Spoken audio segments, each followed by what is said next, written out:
Õpetan teile ühe harjutuse randme küünarvarre piirkonna lõdvestumiseks. Harjutus pärineb siis Hiina Qiguni tehnikatest. Harjutuse nimi on Väike laps palvetab Buda poole. Kui on tekkinud pinged arvutiga töötates või siis mingeid muid tegevusi tehes, siis annab ta head tulemust parema verevarustuseks ja lihaspingete leevendamiseks. Paneme peopesad kokku nii-öelda palveasendis. Nüüd pöörame randmeid, peopesad välja, käeseljad lähevad kokku, pöörame enda poole sõrmed, hoiame randmeid koos, viime peopesad uuesti kokku ja all. Harjutuse selles faasis me venitame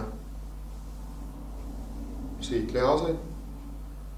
Ja kui me jõuame jälle selle nii-öelda palve asendi juurde, siis võime suruda käsi suhteliselt niimoodi allapoole, et tekiks suurem venitusfaas ja alumisele poolele.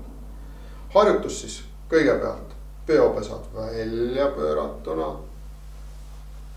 Sooritame näiteks 8-10 korda.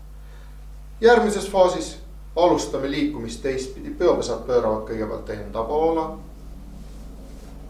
Käeseljad on koos. Viime peopesad kokku ja alla tekiks venitusfaas. Saab sooritada ka istudes.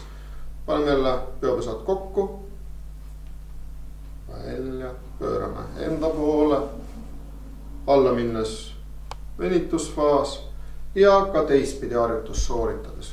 Ühtepidi venitame lihaseid ja nüüd teisi lihaseid.